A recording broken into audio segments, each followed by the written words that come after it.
Hi everyone, and welcome to another edition of Ian Saturday Night. I realize that I have my shadow in the background, but as it's 48 hours from David Lynch's death previously, I think it's only fitting. Sometimes things happen that you can't predict. So in that sense, things work out. I apologize if it's distracting, but I think it's kind of interesting, so I'm going to experiment. Because, in a way, my shadow is talking along with me, and the two entities, myself and my shadow, are a little bit altered, you could say. A smile is kind of creepy when I smile, because my shadow is smiling along with me. But creepy can be interesting. I also, I'm wearing a Bauhaus shirt, which is a Gothic band from the 80s, the birth of Gothic music. They were a vampire band, so maybe that's fitting as well. Today was an uneventful day, but interesting. I'm still a little influenced by dreams. I always have dreams of trying to get somewhere, and not finding my way. I'm sure Carl Jung would have a lot to say about it, or maybe even Sigmund Freud. I have this, I think it's a tag on my shirt. I don't know, maybe it's a sticker of some sort, but I never noticed it before, so. There's a lot of strange things in life that I don't quite understand. But as it's late at night, what else can I say? For those of you that are surrealistic, you know, I mentioned it. David Lynch died about, I think it was on Friday. I think it was on Friday. Friday he died.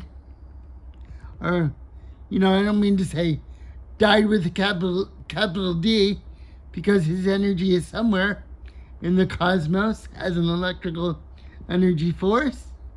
So, it's very strange to think about, because I grew up with his movies, but I was already 10 years old when Eraserhead came out, so he's a kind of director that I gradually came to recognize. Let's see, what did I do today? I basically just, did errands. I went for coffee, and I had to go to the drugstore, so I did that. And drugstores are very strange, because they have a lot of fluorescent lights.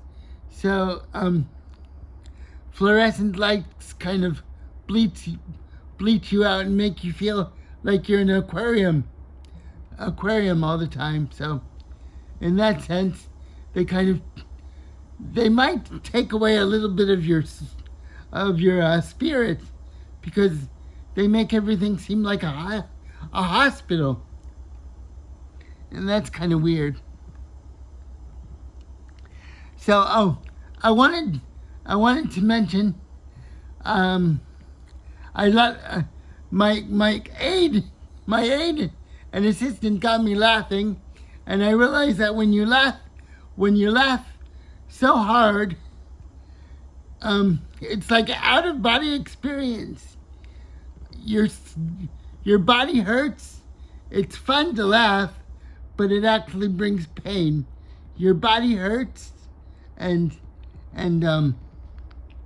you get this pain, and you can't breathe.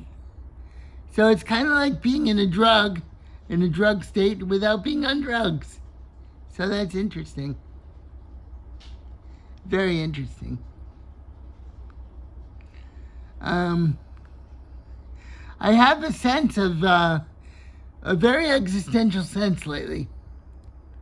It could be a good thing, but it just seems like things are very unreal lately. I know a lot of people are bothered by the state of the world, and for a good reason, perhaps, but I tend to try to go along with things as they happen and to find out what I can find. Because nature always has the answer in the end when it's time to voyage into the afterworld in the clouds. So life is kind of weird that way. And once again, I'm thinking about my shadow behind me, talking with a life of its own. Kind of reminds me of Peter Pan. I don't remember reading Peter Pan, but I know that I must have. I'm trying to get my course together, my Surrealistic course, and that's going along.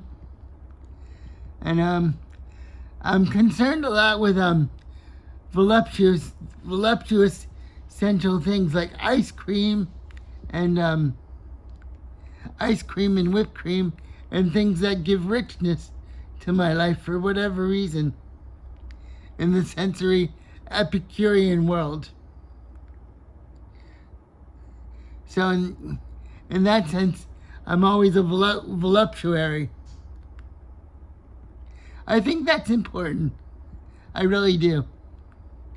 A lot of people, they lead lives of asceticism and of a monk, but I don't think an ascetic life is actually the way to go. Sometimes, I think I think a human life is a recorder of things, and as a recorder, you have to experience as much as you can, and before you travel away. So in that sense, to be an ascetic monk, I don't know if that's the right way to go.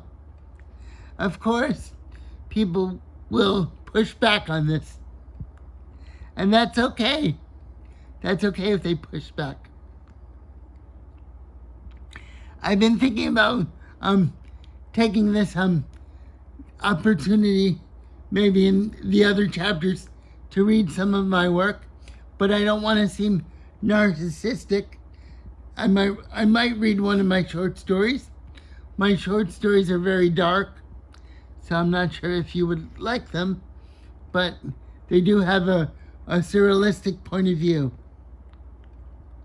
And they're very dark, and they have to deal with obsessions, romantic obsessions, and fetishes, and things of this nature.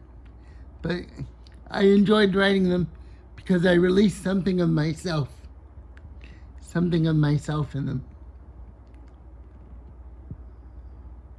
And when I go on my walks, a lot of times, when I go on my strolls, I don't want to call them walks because I use wheels to get around.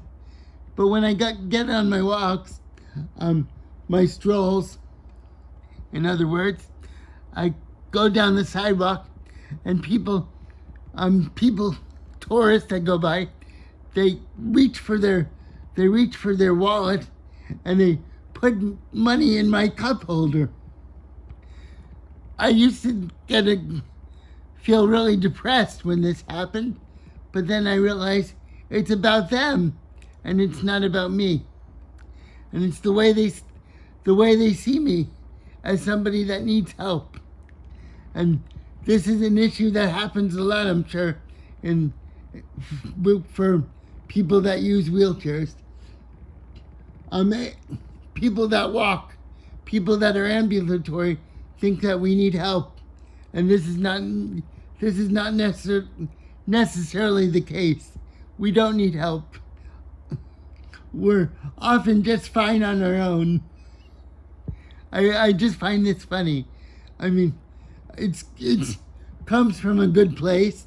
It comes from a genuine place of wanting to help, and I appreciate it. But there's also some patronization that often comes along with it. But of course, it's not about me. It becomes about them and how they see me in the physical space. So in that sense, it's all okay.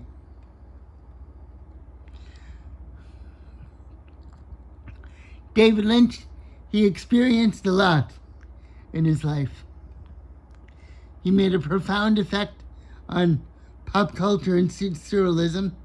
It's what I hope to talk a little bit about when I start my seminar next month in my classes. It's hard to believe that he's went away, but I realized that he was getting on in years, and he had emphysema from smoking he started smoking when he was about 12. If someone knows the actual age and they want to correct me, that's quite all right. You can do so. I won't take offense at all, but I just heard stories where he was smoking since age 12 or 13 or something, and it catches up to you, and he had emphysema. There's the last picture I saw of him on Instagram or whatever. He had oxygen. He was breathing oxygen through a tube. So I know that he had trouble breathing. He made that announcement. Kyle MacLachlan, the actor who was in Blue Velvet and Twin Peaks, wrote a very affectionate and very heartfelt, very sensitive article on David Lynch and their experiences together. If anyone, I encourage everyone to read it if you're interested.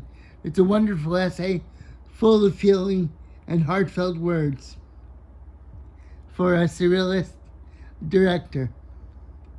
It was a very moving essay, very, very, very sincere and very moving. Okay, everyone. This is going to be a short Ian Saturday night, and I'll see you next week. Keep Bauhaus in your heart, everybody, and I'll see you next time. Thanks for tuning in. Bye.